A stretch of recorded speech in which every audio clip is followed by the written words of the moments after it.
नमस्कार, स्वागत है आप सभी का। आप देख रहे हैं एनएमएफ न्यूज। आपके साथ मैं हूं नमता चौधरी।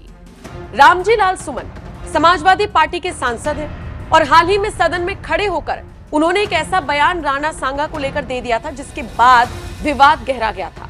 सदन हो, सड़क हो, सोशल मीडिया हो या मीडिया हो, हर गलियारे में रामजी लाल सुमन के इस बयान की चर्चा हुई, इसका विरोध हुआ और इसी के साथ अखिलेश यादव से गुहार लगाई गई कि उन्हें पार्टी से बर्खास्त किया जाए। पहले तो रामजी लाल सुमन का बयान सुन लीजिए। एक तो बीजेपी के लोगों का तकिया कलाम हो गया है समाप्ति महोदय कि मुसलमान इनमें बाबर का डीएनए है। उप सभापति महोदय मैं जानना चाहूंगा कि बाबर का डीएनए मुसलमान में है। हिंदुस्तान का मुसलमान तो बाबर को अपना आदर्श मानता नहीं है, वो तो मोहम्मद साहब को अपना आदर्श मानता है, सूफी संतों की परंपरा को अपना आदर्श मानता है। लेकिन सभापति महोदय मैं जानना चाहूंगा कि बाबर को लाया कौन? बाबर को इब्राहिम लोधी को हराने के लिए राणा सांगा लाया था। तो मुसलमान तो बाबर की औलाद है और तुम गद्दार राणा सांगा की औलाद हो, ये हिंदुस्तान में तय हो जाना चाहिए।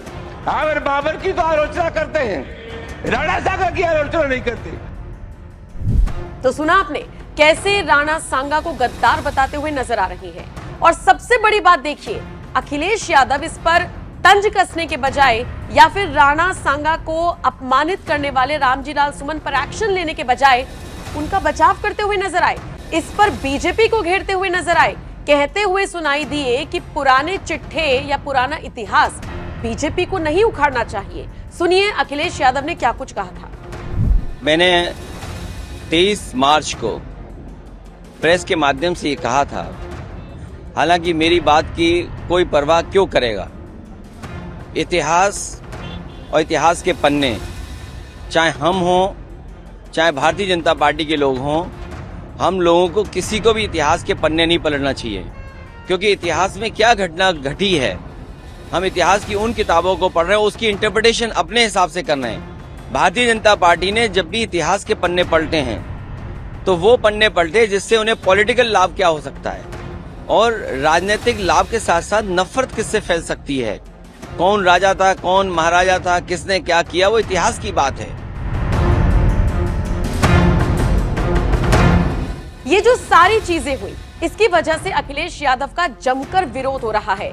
हालात ऐसे हो गए हैं कि हाल ही में जब उनका अलीगढ़ में एक निजी कार्यक्रम था तो वहां पर अलीगढ़ के कुछ लोगों ने उनका विरोध करना शुरू कर दिया। सीधे तौर पर आंदोलन करने की चेतावनी दे डाली गई।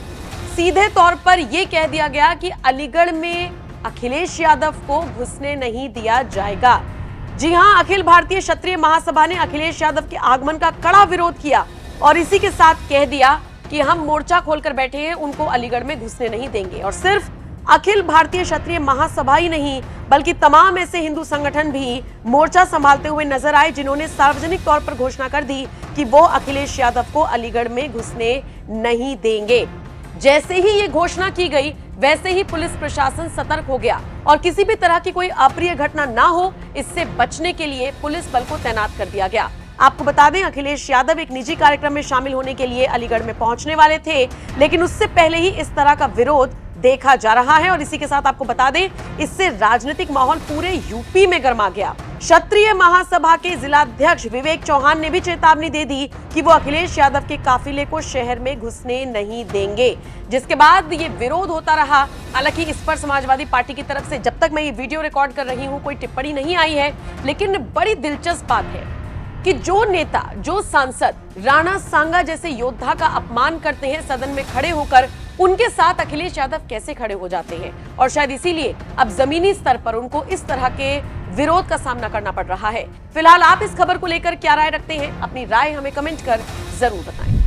आज हम आगे बढ़ने की बात करें और जो रामजी सुमन जी के साथ घटना हुई है निंदनीय है, दुखद है। एक दलित सांसद जो बहुत ही अनुभवी हैं, बहुत सीनियर हैं, उनके घर पर तब अटैक होना जब मुख्यमंत्री वहीं पर हैं। इसका मतलब मुख्यमंत्री जी की सहमति से हुआ है। ये जो जीरो टॉलरेंस की बात करने वालों का जीरो टॉलरेंस ही जीरो हो गया है।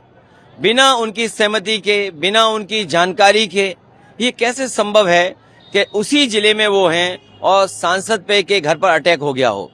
लेकिन मुख्यमंत्री ने अभी पॉडकास्ट में एनआई में बात करी, उन्होंने कहा उत्तर प्रदेश सबसे सुरक्षित और खास करके मुसलमानों के लिए सबसे सुरक्षित है।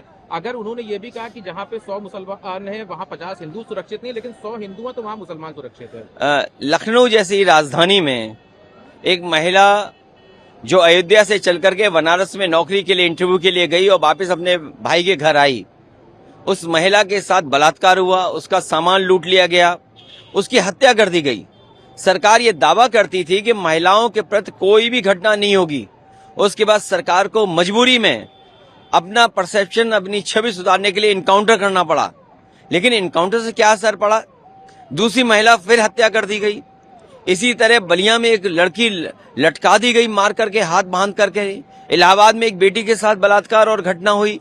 कौन सा जिला नहीं है जहां पर इस तरह की घटनाएं न हो रही हैं? और फिर उन्हीं के सहयोगी दल के विधायक ये कहते हो कि भ्रष्टाचार पुलिस का है, थाने में लूटा जा रहा है, बेईमानी हो रही है। न केवल बस्ती का विधायक कह रहा है ये बात, आगरा के विधायक ये बात कह रहे हैं, और गाजियाबाद का जो विधायक है उसने तो यहां तक कहा कि जिस तरीके से अधिकारी लूट रहे हैं और अधिकारियों को वो चुनौती देते हैं कि अगर उन्हें गोली मारनी है, अगर दूध पिया हो तो उनके सीने पे गोली मार के दिखा दो, और एक विधायक उनकी कुर्सी छीनने के लिए तैयार है। तो ये जो सब कुछ हो रहा है, उस सब को छिपाने के लिए मुख्यमंत्री जी इसी तरह की भाषा बोलेंगे, इससे भी ज्यादा कड़वी भाषा बोलेंगे, इससे भी खराब भाषा इसलिए बोलेंगे क्योंकि वो विदाई का समय आ गया है। इतने वर्षों में उन्होंने कुछ काम नहीं किया, 8 साल की कोई उपलब्धि बड़ी नहीं है, बेरोजगारी बढ़ गई, महंगाई बढ़ गई, भ्रष्टाचार बढ़ गया। इन्हें अपने खास अधिकारी को उसके खिलाफ कार्रवाई करनी पड़ी, और सोचिए कब कार्रवाई कर रहे हैं? 8 साल बाद। ये केवल एक अधिकारी नहीं है, ऐसे तमाम वो अधिकारी हैं जिन्होंने उत्तर प्रदेश को लूटा, क्योंकि भारतीय जनता पार्टी ने जनता को गुमराह किया, जनता को धोखा देकर सरकार बना ली। आज जो अधिकारी उनके आसपास हैं, जिनको जिम्मेदारी दी है, वो समझते हैं, वो आज वो उन्हें बेवकूफ बना रहे हैं, सरकार को बेवकूफ बना रहे हैं। उसका परिणाम ये है कि बड़े पैमाने पर भ्रष्टाचार हो रहा है। इन्हीं की सरकार में एक अधिकारी पे आरोप लगा था कि जो उत्तराखंड में पैसा निकला है कई 50 करोड़ से ज्यादा, वो भी इन्हीं का कोई अधिकारी खासम खास था। ये तो खबरें चल रही हैं जो अखबारों में, क्या ये सब मुख्यमंत्री को नहीं दिखाई दे रहा है? और फिर जिस जिले से वो आते हैं, सूदखोर हत्या कर रहे हैं, बेटियां सुरक्षित हैं गोरखपुर में, और उन्हीं के गोरखपुर में गोरखपुर लिंक जो भ्रष्टाचार की बड़ी बड़ी बातें करते हैं। कोई कल्पना कर सकता है कि गोरखपुर लिंक 7000 करोड़ का बनेगा? जो 2022 में शुरू होना था आज 2025 हो गई, तब भी नहीं शुरू हो पाया। जिस बुंदेलखंड एक्सप्रेसवे को प्रधानमंत्री से उद्घाटन कराया गया, वो एक्सप्रेसवे बनने के बाद से आज तक मेंटेन हो रहा है, मेंटेनेंस चल रहा है। तो ये जो भ्रष्टाचार का खुलासा नहीं हो रहा तो और क्या हो रहा है? सर, आपने एक्सप्रेसवे की बात करी, मुख्यमंत्री कह रहे थे कि 1.5 एक्सप्रेसवे इतने सालों में मिला 2017 तक। दूसरी उन्होंने जो अपने 24 के चुनाव की बात करी, जिसको आप लोग कहते हैं कि 24 में जनता ने चेहरा दिखाया, 27 का चुनाव इससे पता चलता है। वो ये कह रहे हैं कि 24 में विदेशी फंडिंग हुई थी, और ये जो विपक्ष ने जो संविधान या पीडीए या ये जो सब कुछ था, इससे ढकोसला था, जिसको लोगों ने बाई इलेक्शन में उसका जवाब दिया। अगर विदेश से पैसा फंड हो रहा है तो विपक्ष के पे फंड नहीं हो रहा है, ये सत्ता वालों के पास जा रहा होगा पैसा, सत्ता वालों ने इस्तेमाल किया होगा। कोई कमजोर आदमी को फंड नहीं करता है। कोई फंड अगर करेगा तो लाभ लेने के लिए करेगा, और लाभ सरकार में बैठे हुए लोग दे सकते हैं।